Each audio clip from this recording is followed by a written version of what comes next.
Hey all, welcome to God Speaks Today channel. I'm your Sneha. என்ன verse பார்க்க போறோம் அப்படின்னு பார்த்தீங்கன்னா இசாயா 52வது அதிகாரம் 3வது வசனம். ஆண்டவர் கூறுவது இதுவே, விலையின்றி விற்கப்பட்டீர்கள், பணமின்றி மீட்கப்படுவீர்கள். கடவுள் எதுக்காக அங்க சொல்றாரு அப்படின்னா, எருசலேம் மக்கள் வாழலான்னு போகுவாங்க. வாழலான்னு போனதுக்கு அப்புறமா அசீரியர்கள் வந்து அவங்களை ஒடுக்கி வச்சிருவாங்க. சோ கடவுள் வந்து அவங்களை எப்படி மீட்டு கொண்டு வராரு அப்படின்றதுதான் இதோட ஸ்டோரி. நம்ம லைஃப்ல நம்ம இருக்க சுச்சுவேஷன்ஸ்ல வந்து விலையே இல்லாம விற்கப்பட்டோம் அப்படின்னு பாத்தீங்கன்னா எந்தெந்த காரியத்துல பாத்தீங்கன்னா, ஒரு பேட் ஃப்ரெண்ட்ஷிப்பா இருக்கட்டும், பேட் ரிலேஷன்ஷிப்பா இருக்கட்டும், 1 இயர் 2 இயர் ஃப்ரெண்ட்ஷிப்பா இருக்கிறதுக்கு இவ்வளவு பிரைஸ் வேல்யூ அப்படின்னு சொல்லிட்டு நம்ம அவங்களோட ஃப்ரெண்ட்ஷிப் வச்சுக்கிறோமா? இல்ல, அதை விட்டுட்டு போயிட்டாங்கன்றதுக்காக நம்ம இது வரைக்கும் லைஃப்ல பண்ணாத காரியங்கள், எல்லா தவறான காரியங்கள்ல தவறான செயல்களில் நம்ம போய் ஈடுபடுறது, எடுத்து நம்மளே செய்யறது, வேர்ல்டு திங்ஸ்ல விலையே இல்லாம ஒரு பிரைஸ் வேல்யூவே இல்லாம நம்ம அதுக்குள்ள போயிட்டு மாட்டிக்கிறோம். செகண்ட் திங் வந்து அடிக்ஷன். ஒரு ட்ரக்கா இருக்கட்டும், ஆல்கஹாலிக்கா இருக்கட்டும், போன் அடிக்ஷனா இருக்கட்டும், இது மட்டும் அடிக்ஷன் கிடையாம இன்னைக்கு வேர்ல்ட் லெவல்ல மியூசிக்ஸ்லாம் வந்து ரொம்ப பாப்புலரா இருக்கு. செக்குலர் சாங்ஸ் கேட்கறதுமே it's an kind of addiction. Okay, second thing வந்து என்னன்னு பாத்தீங்கன்னா போனோகிராஃபி தான்.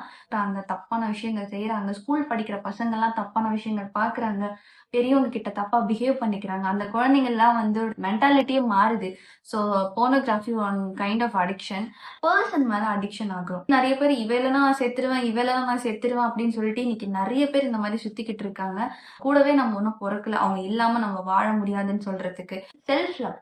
இப்ப வந்து நிறைய பேர் வந்து மேனிஃபெஸ்டேஷன், செல்ஃப் லவ், நான் செல்ஃப் லவ் பண்றேன், எல்லாத்துக்கும் முன்னாடி நீங்க உங்களை பிளேஸ் பண்ணி அதன்படி உங்களை செல்ஃப் க்ரூம் பண்ணிக்கிறதா இருக்கட்டும், உங்களை செல்ஃபா நீங்க லவ் பண்ணிக்கிறதா இருக்கட்டும், உங்களுக்கு மட்டும் ப்ரையாரிட்டி அண்ட் இம்பார்ட்டன்ஸ் கொடுக்கறதா இருக்கட்டும். ஸோ ஃபோர்த் ஒன், கடவுள் கிட்ட இருந்து டிஸ்டன்ஸ்ல போற காரியங்கள் எல்லாமே வந்து விலையின்றி நம்ம விற்கப்பட்ட ஒரு விஷயம். காடுக்கு ப்ரையாரிட்டி இம்பார்ட்டன்ஸ் கொடுக்கறதுக்கு முன்னாடி பதில வேற ஒரு பிளான் ஷெட்யூல் பண்ணி அந்த டைம்ல நம்மளோட பிரசன்ஸ் இன்னொரு இடத்துல நம்ம பிளேஸ் பண்றது இட்ஸ் கைண்ட் ஆஃப் அடிக்ஷன். அதுலயுமே நம்ம விலையின்றி விற்கப்பட்டுட்டோம். பிரைஸ் வேல்யூ இல்லாம நம்ம விற்கப்பட்ட காரியங்கள் என்னென்னு பாத்தீங்கன்னா, bad company of friendship or relationship. Second thing, it's an addiction. Third thing, self love.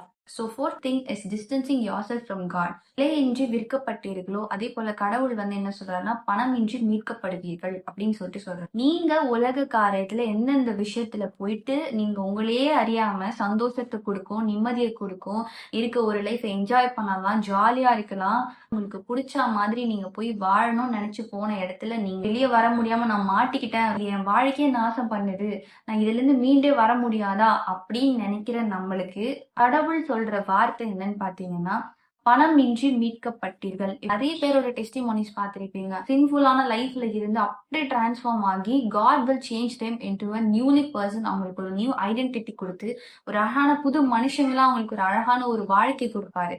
So இந்த சேம் வே இன்னைக்கு நம்ம என்ன விஷயத்துக்கு, நம்ம என்ன காரியத்துக்கு ரொம்ப அடிக்ஷன்ல மாட்டிக்கிட்டு வெளியே வராம எந்த ஒரு விஷயத்துல நம்ம தவிச்சிட்டு இருக்கோமோ, God will redeem you. கடவுள் உங்களை மீட்டு கொண்டு வருவாரு. By his love, by his grace, the blood of Jesus Christ will save you.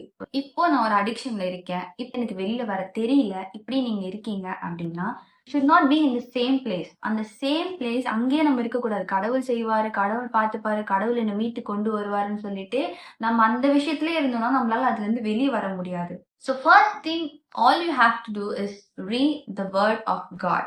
Bible படிக்கும் பொழுதுதான் உங்களுக்கு என்ன பண்ணணும், நெக்ஸ்ட் எப்படி அதுல இருந்து வெளியில வரணும் அப்படின்னு சொல்லிட்டு தெரியும். ஐசையா 52 சாப்டர்ல verse 3 பார்த்தோம். இப்போ அதே சாப்டர்ல verse 11, திரும்பி செல்லுங்கள், அங்கிருந்து வெளியேறுங்கள், தீட்டானதை தொடாதீர்கள், ஆண்டவரின் கலங்களை ஏந்தி செல்வோரே அந்நாட்டினின்று வெளியேறுங்கள், உங்களையும் தூய்மைப்படுத்திக் கொள்ளுங்கள். Praise the Lord. First thing, get out and leave from the place. அதை பார்க்காம இருங்க, அதை செய்யாம இருங்க, அதை பேசாம இருங்க, அங்க போகாம இருங்க. Second thing, don't touch the unclean. தீட்டானதை தொடாதீங்க. அது கெட்டதுன்னு உங்களுக்கு தெரியுதா, அது நல்லது இல்லைன்னு உங்களுக்கு தெரியுதா, அதை வந்து நீங்க தொடவே தொடாதீங்க. தேர்ட் திங், கடவுளுடைய ஒரு சேக்ரெட் ஆஃப் ஹோலி திங்ஸ் உங்களுக்குள்ள இருக்கு அப்படின்னா, you will know which is good and which is bad. நல்லது எது, கெட்டது எதுன்னு உங்களுக்கு தெரியும். அப்படி தெரியுது அப்படின்னு சொன்னா God is leading you, God is reminding you that it should not be touched by you because you carry the secret of things. It's fourth one, உங்களையும் தூய்மைப்படுத்திக் கொள்ளுங்கள். Is cleanse yourself, not only by the body of flesh, you have to cleanse your spirit also. God lives in your body because it is the temple of God.